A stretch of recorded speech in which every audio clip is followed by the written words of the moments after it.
1,00,000 కోట్లు ఖర్చు పెట్టి చేసినా అంటున్నాం. ఇప్పుడు నీకు మొత్తం కాళేశ్వరం ప్రాజెక్ట్ అంటే రెండు, ఒక లక్ష్మీపరాజు కాదు కదా.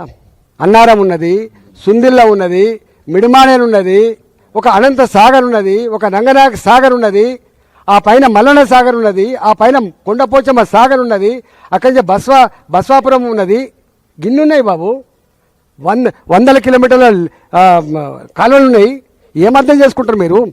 1,00,000 కోట్లు ఖర్చు పెడితే 1,00,000 కోట్లు తిన్నానని చెప్పి వాళ్ళు అనగానే నేను అవును నిజమే తిన్నానని మాట్లాడాను. నేను ఏమన్నా జ్ఞానం ఉందా? 1,00,000 కోట్లు ఇప్పుడు రేపు నువ్వు మూసి ఎత్తున్నావు, ఓ 1,00,000 కోట్లకు ఎస్టిమేట్ ఎత్తాడు, 1,00,000 కోట్లు తిన్నానని చెప్పి ఆరోపణ చేస్తే 1,00,000 కోట్లు తిన్నట్ట? ఎంత బ్యాడ్ అండి ఇది. ఇంత నీచంగా ఉంటారా? బదనాం చేయి, కానీ గిట్లా చేస్తే ప్రజలు హర్షిస్తారు అనుకుంటే మాత్రం మూర్ఖత్వం అయితే గుర్తుపెట్టుకో. కాళేశ్వరం ప్రాజెక్టు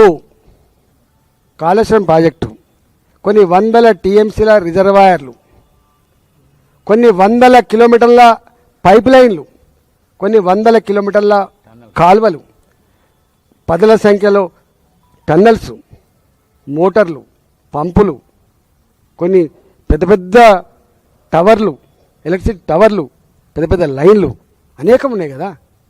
దాన్ని వాడుకోరాదు. నువ్వు బదనాం చేసి ఎత్తి కానీ వాడుకోరాదు.